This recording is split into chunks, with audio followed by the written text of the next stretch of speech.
Thank you for joining us on Gutted Good Grief. This episode contains discussions of domestic violence and emotional abuse. Some of the content may be difficult or activating for listeners. If you or someone you know is experiencing relationship abuse, help is available through the National Domestic Violence Hotline. You can call 1-800-799-SAFE or 1-800-799-7233. Text START to 8878.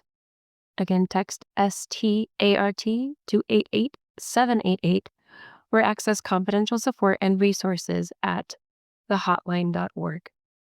We invite you to listen with care and compassion for yourself. If at any point you need to pause, step away, or return at another time, please honor what feels right for you. Welcome back to Gutted Good Grief. We are here today with Emily Overland. She is a licensed mental health counselor as well as a registered yoga teacher. She holds space for many and will describe her beautiful journey with us here today in just a moment. Feeling so grateful for you and all the gracious ways that you hold space. Emily. Well, thank you so much. I'm so happy to be here. Mhm.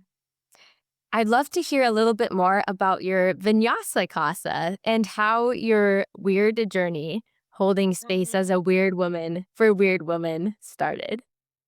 Yes. So I'm in multiple spaces. I tend to thrive that way, having different areas where I can do similar yet different things. So I have my private practice, Overland Counseling. I work with a collaborative out of Eugene, Oregon. That is one of my favorite things. I needed a collaborative and I found that the next day.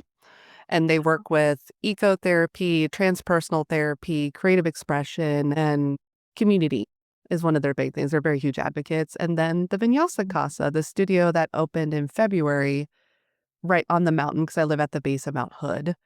And that came to be because my friend, who is the owner, and I'm one of the founding teachers, she has a yoga massage studio right next door. And the place opened, and she's like, I'm going to have a studio. I'm going to have a yoga studio. I'm going to have a place that's a community base. The town is small. It's like maybe 1,000 people. Yeah. But it's also called the Mount Hood Villages. So there's quite a few of these tiny little pockets, and they all have like little beautiful gems. And we're trying to synthesize all this. I've been telling people who've been coming into the place, because people walk in and they're just like, like immediately walk through the threshold, relax their shoulders, look around, love the floor that kind of looks like turquoise. Wow. And it's just been the missing puzzle piece that we didn't realize was missing. Mhm. So we've had yoga, dance, art. We hold our women's circles there because we meet twice a month for the full and new moons. Chess club. We've had events for the community, and we want to just keep growing, growing, and growing. And my friend and I, who are both 40 this year, we're creating a series for perimenopause because we're both like, Yes. we have no idea what's happening to our bodies. And culture, I found out about perimenopause like 3 years ago, if that, and there's nothing out there. When we tried to search it on Google Scholar, men's menopause came up. Wild, but not. I have seen a lot of that actually. I've seen a lot of that. And it's so interesting that you bring that up because it's weaving in my mind, like really three forms of grief that we've already sort of woven in. And one is when we're talking about perimenopause, we're talking about depression, we're talking about hormonal shifts that bring grief, we're talking about loss of normal or youth or whatever. That's a huge transition. The grief of not having women's voices heard, right? So men's menopause, men's feeling so isolated. And then there's even grief in that whole central space, but you're adjusting and you're meeting, you're healing things constantly. It's amazing to see just your existence be medicine. You're amazing. Thank you. I definitely feel, as trite as it sounds, the calling to healing. I felt it when I was like 17. And so I've always wanted to do this work. It's always been something I've wanted to do. And it's just taken a couple twisty turns to get there, as they all do. I almost burned out of the field for many reasons, but a lot of my own inhibited grief. And I don't know if you two talked about inhibited grief, which is a term from dialectical behavioral therapy, but it's so profound because if we've learned to constantly tamp down what we're actually experiencing, at some point it's going to blow. It's going to come out. Mhm. And that was when that blew and I left a PhD program. Mhm. It I I didn't want to stop doing what I was doing. I just knew I had to stop doing it the way I was doing it because I was doing it very masculine heavy, very capitalist heavy, very traditional colonizer type of therapy. And so a lot of my work when I started in grad school in 2009, Mhm. I told them I wanted to own a yoga studio and have a therapy practice attached. And everyone just kind of went, "Oh, that's weird." And at 23, I did not have the backbone. And I'm not saying that in a judgmental way. I just was lost in many, many ways. And so I went, "Oh, I must be wrong," Mhm. and just immediately shut down. Yeah. And so I went through the health psychology route, which I wasn't upset by that. I really learned about hospital systems and Mhm. major healing systems. And I really value that experience because it helped me see how much damage it can do and how much healing it can do. Sure. I'm not going to discount that. Sure. But I felt the healing was like these little pockets we were hoping for every time, Yeah. almost like an abusive relationship, just waiting for that moment of like, it's going to be better. It's going to be better. 100%. And I just, when I left my last job, Yeah. that was a smaller group practice. And I saw them going towards the bigger system. They were, they had been very, and it's their business. They're allowed to do what they want to do. I wish them the absolute best. I learned so much from them. And at some point, I'm like, I'm not aligned with this model. Yeah. I have to leave. Yeah. You had faced so much grief in your own life from systems of oppression that you decided you were here to decolonize your space. And you're giving sacred space and voice and vision to those who enter with your mission. And there's alliance. I love how you present your therapy and your clinical model so clearly upfront to clients, men or women. I'd love to hear a little bit more about that process that you take. That comes from a lot of trial and error and working in so many different systems and having to word it in different ways. Many places when I was younger, I had to word it their way.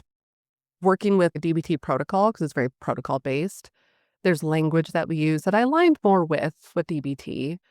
But there were sometimes people would be there, especially DBT. That was a therapy that was designed for people with borderline personality disorder. So lots of emotional volatility, lots of distrust, lots of abandonment wounds, and a lot of people in an intensive outpatient program, which is what I ran. So that was 9 hours a week, 3 days a week. They didn't want to be there. Mhm. And so I'm like, I'm not here to convince you if you don't want to be here, especially the adults. We had adolescents as well, so that was a little bit harder. But the adults, I remember one woman, it was so hard to get her into an intake. And I think it was like 4 or 5 times we eventually got her in. And I was looking at her and I finally went, "Do you want to be here?" And she's like, "Well, I'm told I'm supposed to be here." I'm like, Did you wanna be here? "Do you want to be here?" And I had to ask her like 4 or 5 times. And finally, this tiny little voice came out, "No." Yeah. I was like, "Okay, then we're done." Yeah. And she was so shocked. I was like, I, it's not going to be effective for either of us to Exactly. force you to be in a place you don't want to be. And do I think you need therapy? Yeah. But I can't force you to do that. Mhm. I love to tell people, because I would hear this so much, I don't want you to lock me up.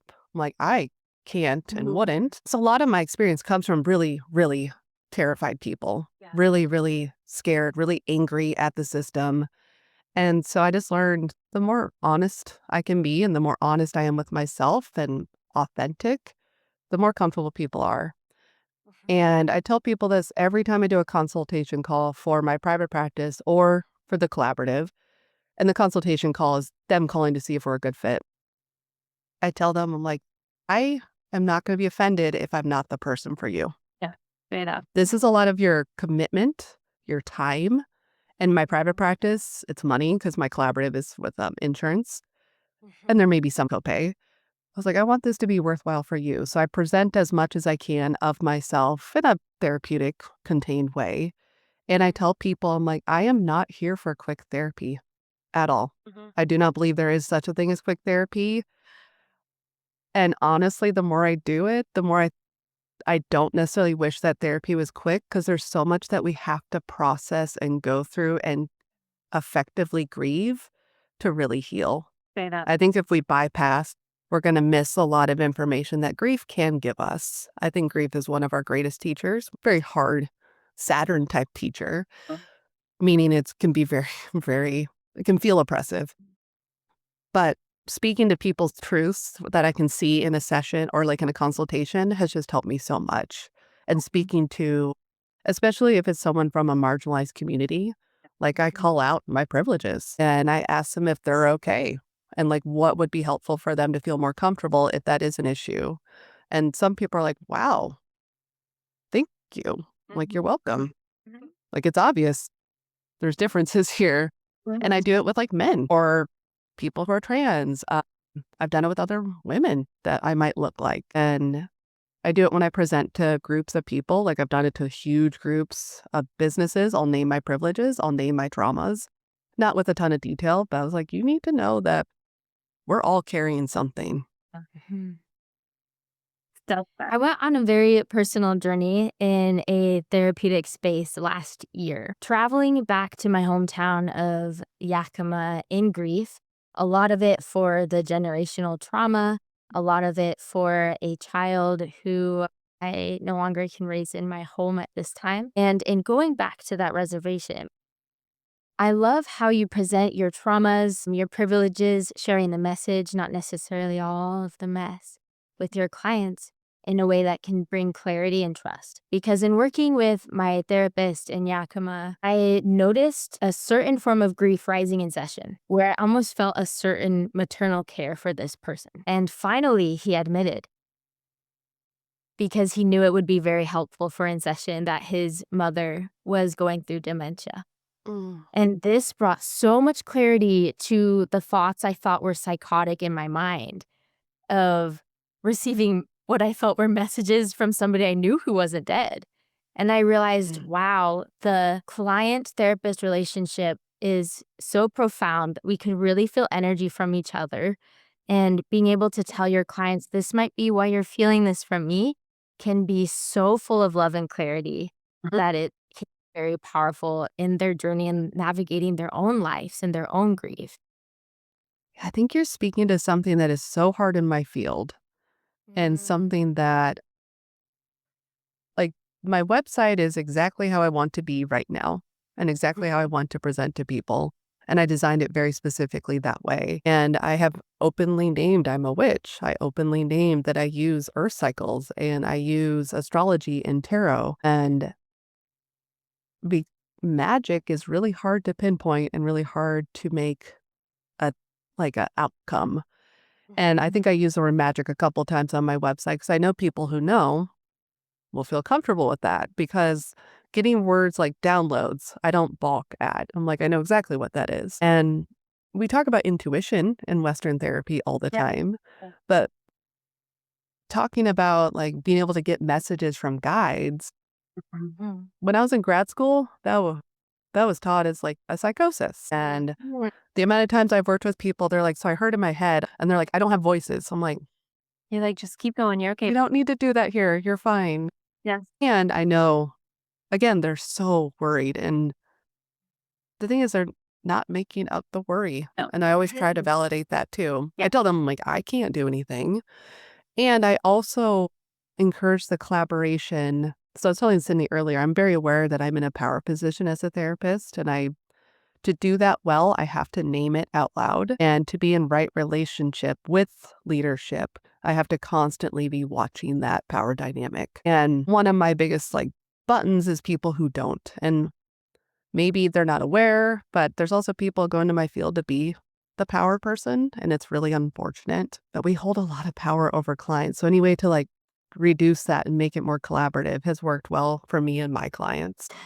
I'm glad you name that for a couple of reasons. One of the things that I want to hone into is when people immediately apologize or instantly say, it's not a real voice, it's okay. That knee-jerk reaction comes from a real place. We hurt people unintentionally in many of our feelings and honor the generational reality that even if you look as recently as the suffragette movement, if a woman, for example, wanted the right to vote, she could lose her child, she could be institutionalized, she was crazy, so she's not fit to raise a child.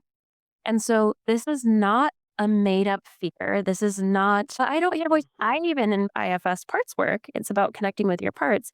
And I talked to my therapist a little bit like, wait, do I have multiple personality disorder? Is that what you're saying? Like you instantly get scared. Yep. And so I'm thankful that you're mentioning that and calling that out and creating a safe space for people to really just navigate their internal system or whatever they're feeling inside without that Hmm. fear. And I recognize that I brought up an example of suffragettes, which for many people is like, oh, yeah, that's decades ago. We're better now.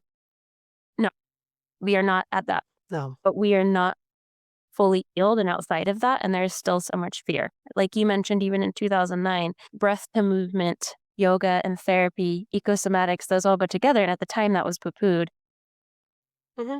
And so we're still learning and we're still growing. So I just want to honor that if people are holding that anxiety inside of them, it's valid and you're okay and breathe through it. And there are Yep. people who will see you.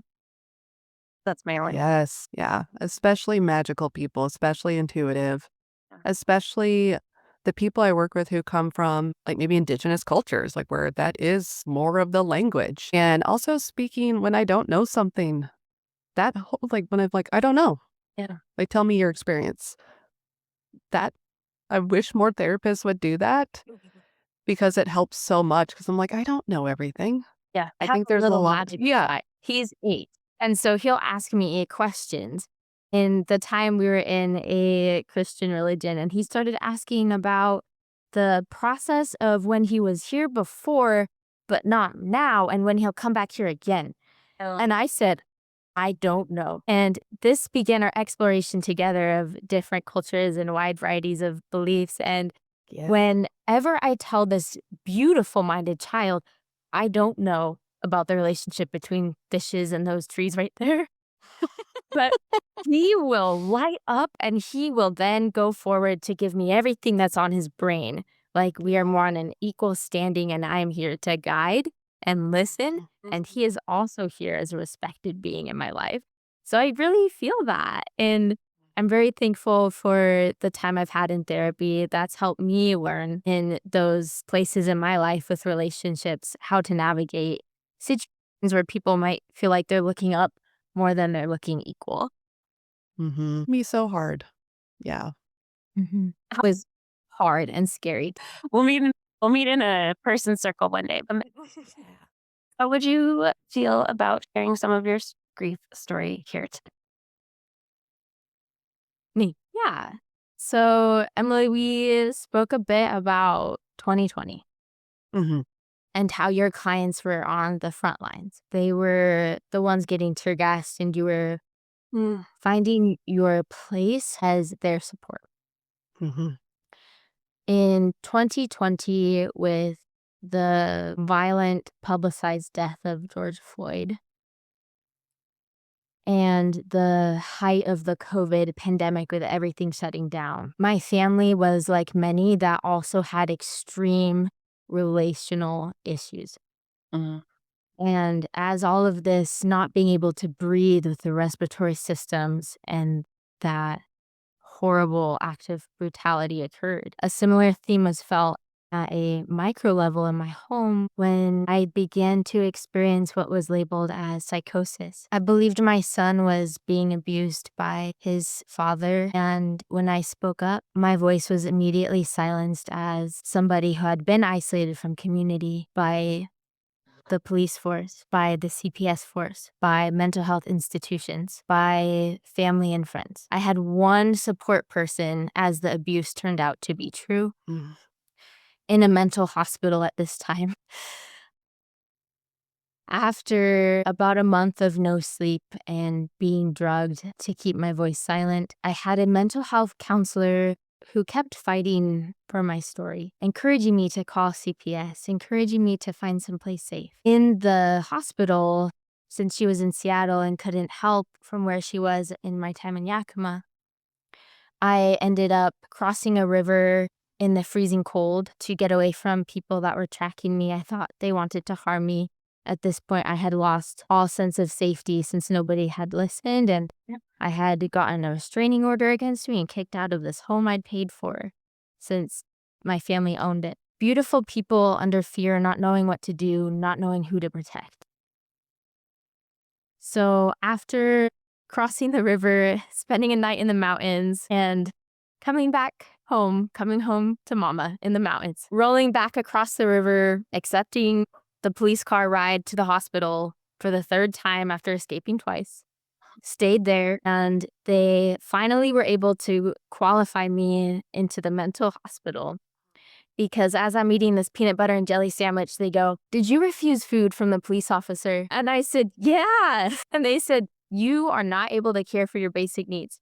And they strapped me with handcuffs to that chair and wheeled me upstairs and said they would inject me with medicine if I did not take it orally.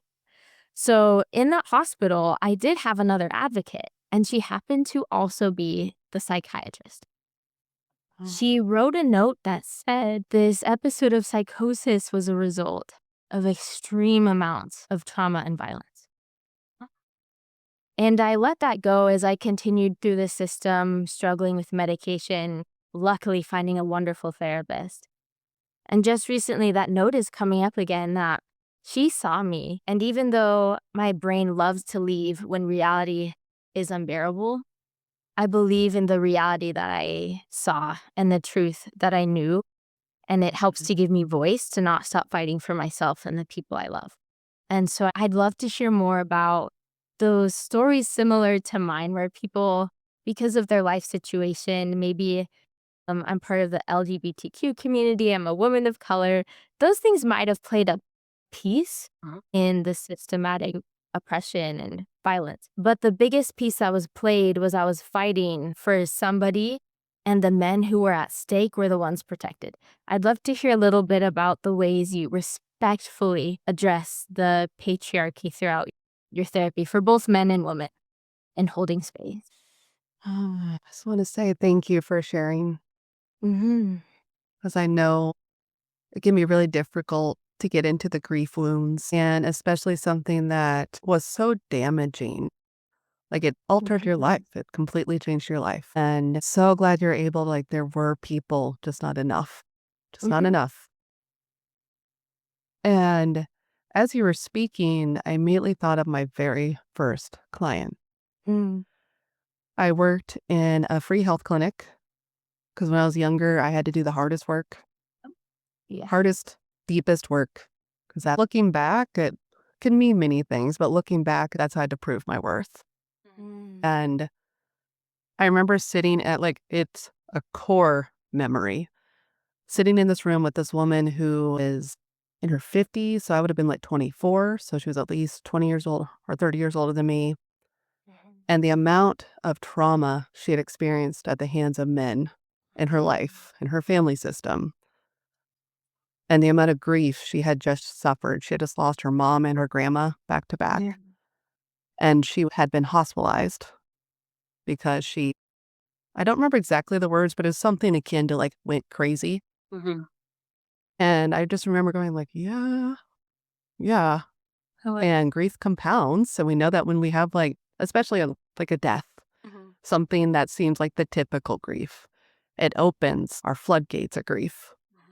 And so she was heavily, heavily medicated in my room. And I just remember sitting there going, I don't know what to do. I don't know what I'm doing. I'm so young. Why am I here? I can't help this person. And I don't remember exactly what happened because I was like, well, I can't leave. I can't just get up and walk out. I'm here as her therapist doing an intake. And there's something that I just settled into, and I just started flowing. And I just said, like, I see you. I see how hard this is. And like, she could barely look at me. Like, she was like catatonic almost. And after that session, I was so drained. I was like, oh boy, I have a whole day. And we saw each other for a year when I was a student. And I would check in with her. I'm like, is this still feeling good? And she's like, yeah. And I think it was just that moment. This is a human connecting with a human. That's a good one. And something that I tell a lot of my clients is like, you don't need to prove anything to me. I'm coming in with every single client. I'd say this in consultation calls. Every single time you come to me, I am believing you because I have no reason not to. And I'm not going to like look for evidence that you're lying to me, because why? Mhm. And I found that that was really helpful because I worked with so many people. I've also worked with many, many people who've been heavily, heavily harmed by the system. And so they come to me without trust. And I tell them, I'm like, I know you don't trust me, and that's okay.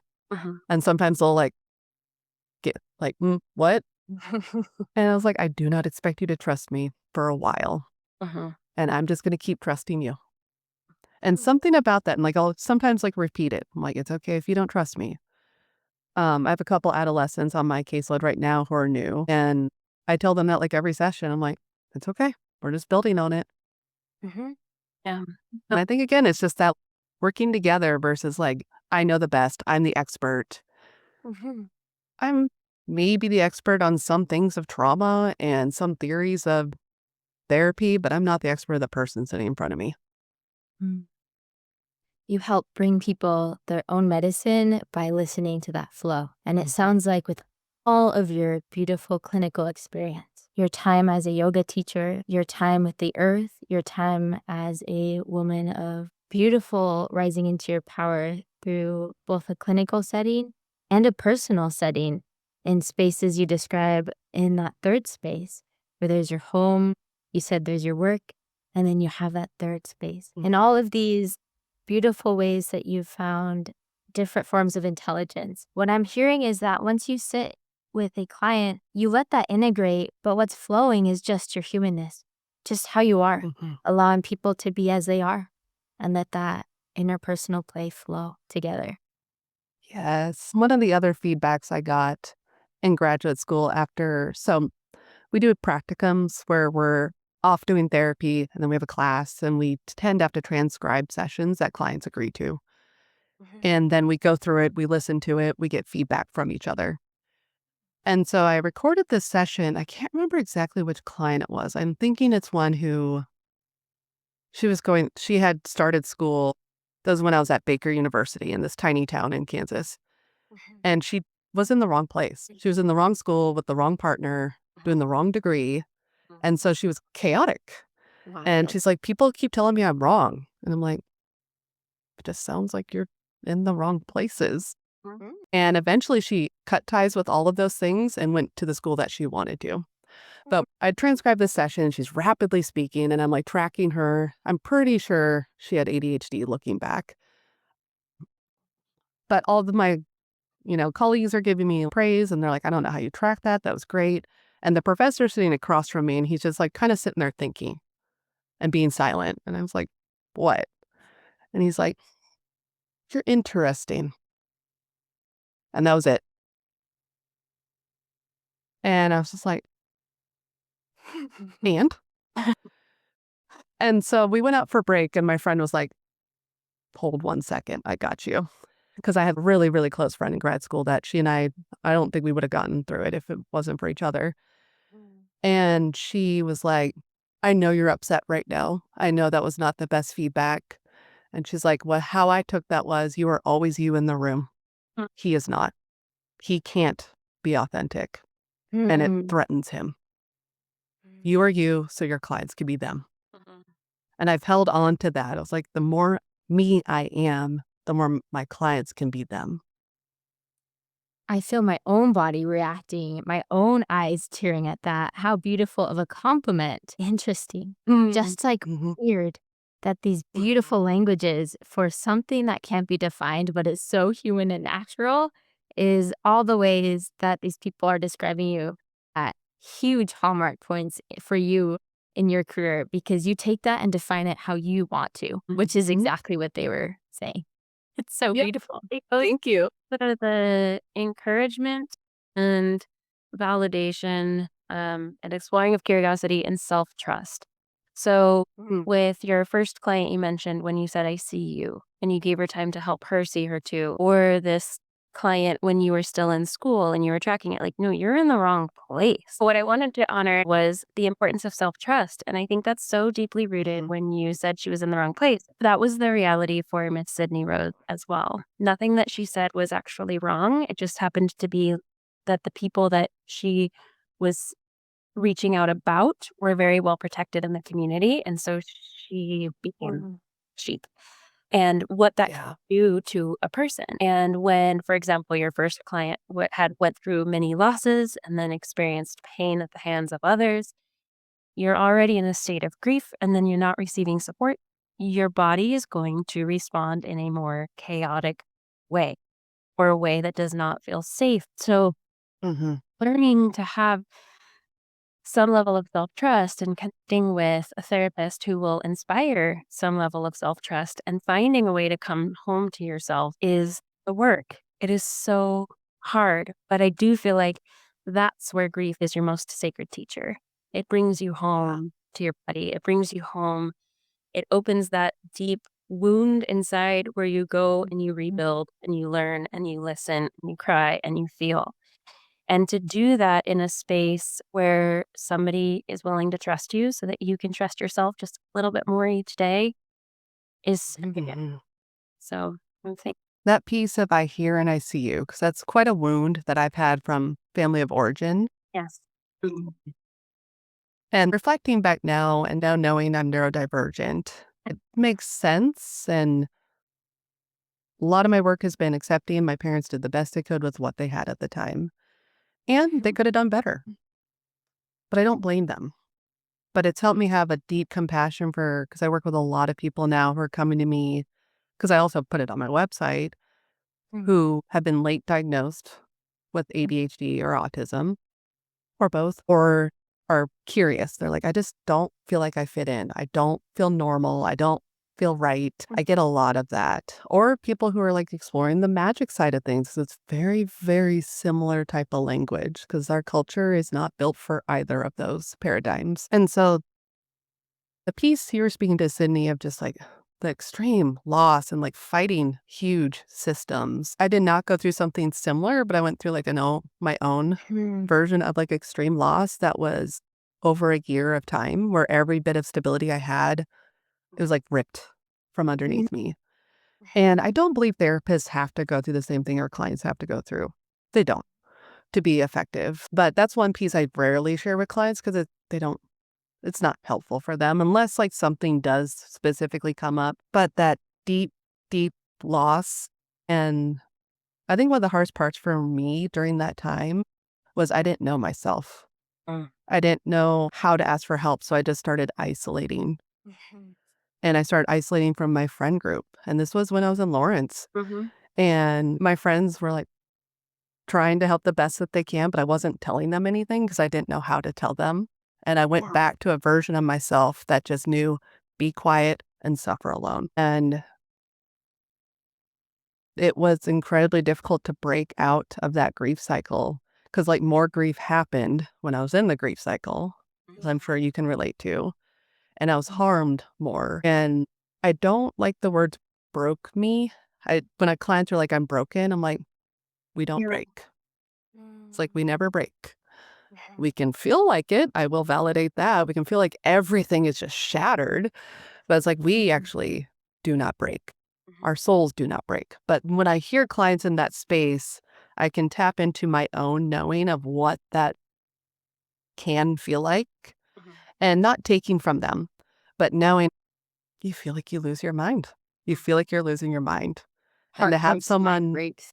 yeah, and having a provider, which I didn't have providers at that time when I was going through mine. Mhm. And so I honestly really proud of myself for making it through Mhm. and doing the best I could with what I had at that time. But I'm trying to be the provider I wish I had at that time. Mm. Yeah, compound grief is such a monster where in my own story, I had one little piece of the abuse wrong. And so it was such a compound grief of experiencing similar abuse as a child that had gone unseen and unheard that I started to see monsters that weren't there as the systems weren't believing me about the abuse in the marriage. And suddenly, then it's harder to receive help. And Yeah. so it sounds like what you're doing is giving people voices before they feel more of what you're describing them, say, as the break of they're no longer able to be present with reality, with themselves. Mm. Some part of them isn't resonating anymore. But if they're able to be in a space where they can hear their own voice, hear their own music, they're able to feel that harmony in life again and be able to be in a shared reality, with themselves, with those around them. That's very, very much so a presence that I would wish for everybody to have during their time of grief, so it's not compounded and there's some sort of relational home there. That makes me think of how easy it is to inhibit the grief and push it down, like, and self-invalidate and act as if everything's okay. I always think of that little meme of the dog in the burning house, the dog with the hat. He's like, "This is fine." Okay. That's that's the joke I kinda used for 2015 through 2016 for me. I was like, "This is fine." And people are like, "Do you want a bucket of water?" "No, I've got this. I've got it." Eye is twitching, and they're like, "'Kay." Mhm. But being able to I'm thinking of a client right now who's going through I mean, she has been through amazing transformation, and she's a lot like me. And there's been points I've shared that with her because she's like, "I'm so alone. No one feels this way. No one's, like, just very isolated." And I remember the first time I ever shared with her, I was like, "I think I have something to share with you if you're okay with me sharing about my personal experience." And she said, "Yes." And I shared, like, the similarities that we have experienced. And I was like, "Where's that landing?" And she's like, "It was helpful." I'm like, "You are not alone." It's And the more you talk about it, the more you realize you're not alone. And she was also working in very big systems where her voice was being heavily silenced. because it's convenient. We do that. I want to talk about Yeah. two things that you've brought up that I think a lot of people experience. And one is the first element of so often, and I am not a therapist, so I don't want to poop on your field, but I feel so often people want to protect that professional boundary and they don't share anything. Yeah. And it's the most damaging form of connection for me. So when I have a therapist that is not open all about their life, I immediately don't trust them. And the other thing is I've had therapists that I've left in the past because if I'll be like, "Yeah, how are you?" And they're like, "This is not about me. This is about you." And I'm like, "Oh, got it. So you're up there and I'm down here and we're not actually Mm. people." So it's an instant shutdown. But when they don't share about their own experience, I don't form a connection with them. It doesn't feel safe and I don't feel trust. So I want to honor that in you because I do feel it's so hard. You guys are taught not to do that, to protect them, whatever. And like, but we're also still humans doing human work. So just throwing that out there as like a nod of gratitude that you are willing to see when it might be helpful. I am one of those people who are helpful. The Yes. second person or perspective I wanted to share was how you're talking about voices being silenced in major institutions, which is rooted Mhm. in many ways to the stories in this episode's grief. And so I just Yeah. want to offer a thought for people to noodle about how often are we suppressing our own grief or our own voice for the convenience of others. If that's your curiosity for the day, I would just encourage a little noodling there. Because so often, unfortunately, the grief that others experience through us, unfortunately, we never want to cause harm, but I know I have caused grief for others, or that we experience at the hands of others or even at the hands of ourselves are through this desire for being fine or for systematic Yeah. convenience. And so just give it all I'm asking. Anything could come away from this episode, it would be check yourself, you're not wrong, and stop bowing down to convenience. And people like Emily are out there. Yeah. Yes, and people like Emily are out Mhm. there. Before we wrap up for the day, we always like to see if there's just any one more thing you wish you could share with the world or one key takeaway. What would that be? The first thought is, like, you are seen, Yeah. you are always seen, you are always loved, you are always worthy, Hmm. and you don't need to earn it.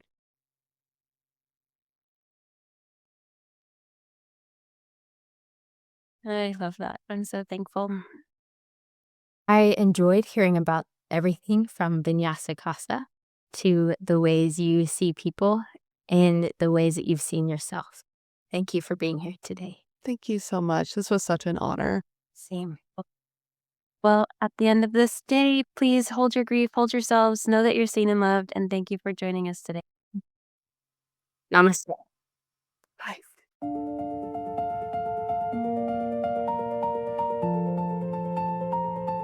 Good grief.